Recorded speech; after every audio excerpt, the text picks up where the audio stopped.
नमस्कार दोस्तों, आज की इस वीडियो में हम बात करने वाले हैं कि बिजली की तारों पे बैठे पक्षी को करंट क्यों नहीं लगता। और साथ ही साथ हम यह भी बताएंगे कि हम किन बातों का ध्यान रख के बिजली के तारों के करंट से बच सकते हैं।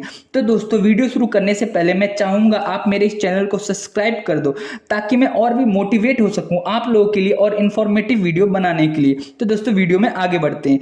तो दोस्तों, ये जानने से पहले कि बिजली की तारों पर बैठे पक्षी को करंट क्यों नहीं लगता, हमें यह जानने से पहले करंट के बारे में कुछ बातें जान लेनी चाहिए कि करंट लगने के लिए क्या क्या कंडीशन होनी चाहिए। तो दोस्तों, हमारे घरों में जो बोर्ड होते हैं उसमें 3 होल होते हैं। जो पहला होल होता है वो फेस वायर के लिए होता है, दूसरा होल होता है वो न्यूट्रल वायर के लिए होता है, और तीसरा जो होल होता है सबसे ऊपर वो अर्थ के लिए होता है। तो ये बात हो गई घर की वायरिंग के बारे में कि घर में जो बोर्ड होते हैं उनमें वायरिंग कैसी होती है। और जिन वायर पे पक्षी बैठते हैं, मतलब पक्षी ज्यादातर बाहर जो वायर होते हैं, खंभों पे जो वायरिंग होती है, जो ट्रांसफार्मर पे वायरिंग होती है, उन पे पक्षी बैठते हैं। तो दोस्तों, उनमें 4 या 5 वायर जा रही होती हैं, 4-5 तारें जा रही होती हैं।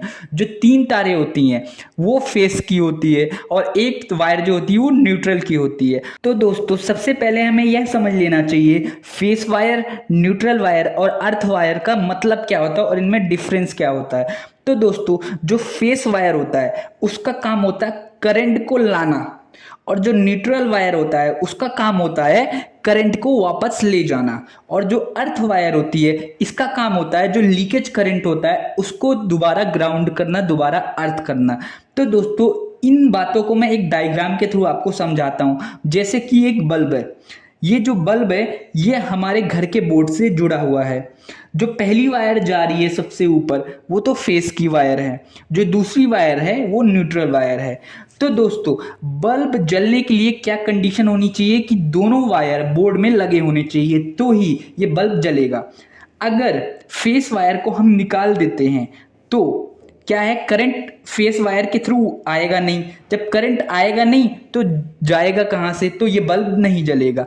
उसी तरीके से अगर हम न्यूट्रल वायर को निकाल देते हैं तो करंट बल्ब में आएगा पर उसको जाने का रास्ता नहीं मिलेगा, जिसकी वजह से ये बल्ब ग्लो नहीं होगा। तो दोस्तों, जो हमारे घर के बाहर खंबे होते हैं या घर के आसपास जो ट्रांसफार्मर होते हैं उसमें से 3 या 4 वायर गई होती हैं। जो 3 वायर होती हैं या 2 वायर होती हैं वो तो फेस की होती हैं, और एक वायर होती है वो न्यूट्रल की होती है।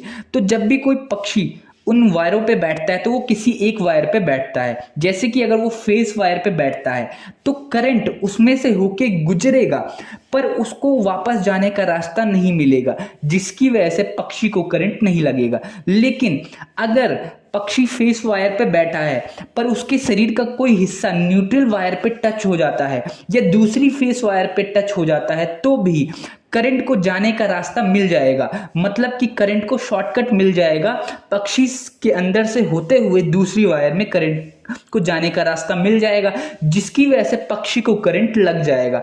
तो दोस्तों, उसी तरीके से अगर पक्षी न्यूट्रल वायर पे बैठ जाता है तो भी उसको करंट नहीं लगेगा, लेकिन अगर उसके शरीर का कोई हिस्सा फेस वायर से टच कर जाता है तो दोस्तों उसको करंट लग जाएगा, क्योंकि उसमें से करंट क्या होगा, फेस वायर से आएगा और न्यूट्रल से होते हुए करंट नीचे ग्राउंड हो जाएगा, जिसकी वजह से पक्षी को करंट लग जाएगा। तो दोस्तों, करंट लगने के लिए 2-3 चीजें होती हैं, या तो जो पक्षी है वो न्यूट्रल वायर से टच हो और फेस वायर से टच हो, या फिर वो फेस वायर पे बैठा हो और किसी तरीके से वो अर्थ से टच हो। मतलब कि कोई खंबा हो जिससे उसकी बॉडी, जो खंबा है वो अर्थ में लगा हुआ है और उसकी बॉडी फेस वायर के साथ साथ उस खंबे से टच है, तो भी पक्षी को करंट लग जाएगा। क्योंकि जो न्यूट्रल वायर होती है वो लास्ट में जाके ग्राउंड हो जाती है अर्थ में। तो दोस्तों, ये तो एक कंडीशन हो गई जिसकी वजह से पक्षी को करंट नहीं लगता। इसके साथ साथ एक और कंडीशन, एक और वजह होती है जिसकी वजह से पक्षी को करंट नहीं लगता।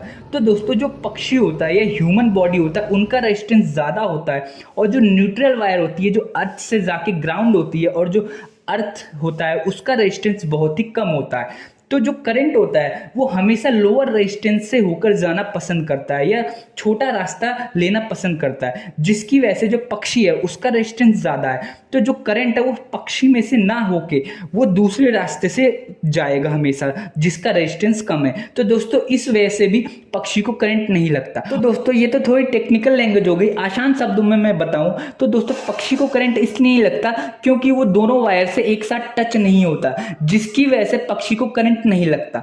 और वो साथ ही साथ किसी भी तरीके से अर्थ से भी टच नहीं होता उस टाइम, इस वजह से भी उसको करंट नहीं लगता। तो दोस्तों ये सारी चीजें हो गई, इस वजह से पक्षी को करंट नहीं लगता।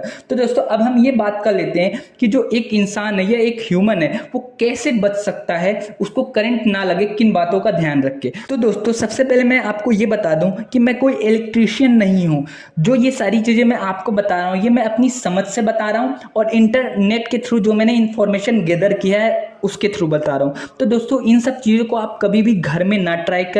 जो भी चीज़ होती है, अगर आपके बोर्ड में या कहीं भी कोई दिक्कत आती है तो आप किसी इलेक्ट्रीशियन को बुलाएं, उसके बाद उस देखिए कि वो कैसे काम करता है या आप उससे पूछ सकते हैं, बट अपने आप ये सारी चीज़ें ट्राई ना करें। पर फिर भी आप एजुकेशन पर्पज़ के लिए ये सारी चीज़ें आप जान सकते हैं, सुन सकते हैं। तो दोस्तों कभी भी अगर घर में कोई वायर टूटी हुई है या निकली हुई है या कुछ भी ऐसा हुआ है या वायरिंग करनी है किसी को, तो दोस्तों क्या होता है, कभी भी आपको सबसे पहले ये पता होनी चाहिए कि इनमें से कौन सी वायर फेस वायर है और कौन सी न्यूट्रल है और कौन सी वायर अर्थ के लिए है। पहली बात ये हो गई। दूसरी बात ये, कभी भी फेस वायर को आप टच कर रहे हैं तो आप ये ध्यान रखें कि जो नीचे आप किसी भी तरीके से ग्राउंड ना हो, मतलब आपकी बॉडी धरती से टच ना हो और साथ ही साथ न्यूट्रल वायर से भी टच ना हो।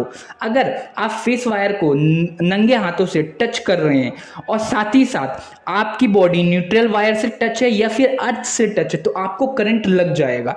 लेकिन अगर आपकी बॉडी किसी भी तरीके से अर्थ से टच नहीं है और ना ही न्यूट्रल वायर से टच है और बस फेस वायर को आप अगर टच कर रहे हैं तो आपको करंट नहीं लगेगा। उसी तरीके से अगर आप न्यूट्रल वायर को टच कर रहे हैं तो भी आपको करंट नहीं लगेगा, लेकिन कंडीशन ये है कि आप उस समय फेस वायर को टच ना करें। तो दोस्तों ये सारी जो चीज़ें हैं ये जनरल मतलब नॉलेज पर्पज़ के लिए मैं आपको बता रहा हूँ। आप ये सारी चीज़ें घर पे ट्राई ना करें क्योंकि ये बहुत ही रिस्की काम है। तो दोस्तों ये वीडियो आपको कैसी लगी नीचे कमेंट करके बताइए और मैं इसमें और क्या सुधार कर सकता था ये भी नीचे आप कमेंट करके लिख दीजिए। साथ ही साथ इस चैनल को सब्सक्राइब करो ताकि मैं और मोटिवेट हो सकूं आप लोगों के लिए और अच्छी से अच्छी वीडियो बनाने के लिए।